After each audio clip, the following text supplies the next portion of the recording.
Nick Christensen, spokesman for the Larimer County Sheriff's Department, says strong winds that caused havoc Friday had died down by Saturday morning, and many of the residents who were forced to leave the area were allowed to return home.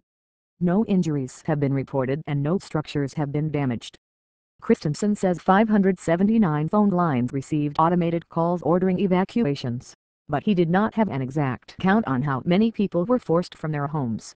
The fire, which is 5% contained, is burning west of Horstwath Reservoir, near the scene of a large wildfire last summer that burned 259 homes and killed one person.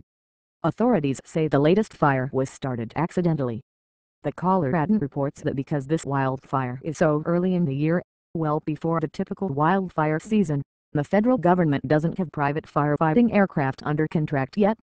The lack of aerial firefighting resources is raising questions from residents like Larimer County Commissioner Steve Johnson, who lives in Stout and is on pre-evacuation notice. Their tankers and helicopters are generally not used to directly attack a fire, but are more commonly used to protect specific areas, such as homes like those under threat from the south-moving Galena fire. I also think we at all levels of government need to take a good look at what firefighting resources are available and when, Johnson said Saturday morning. The one-day delay in air resources is simply not acceptable.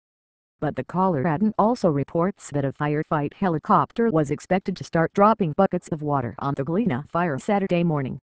There is still a lot of fire in the ground, said Incident Commander Tony Simons of Larimer County Emergency Services.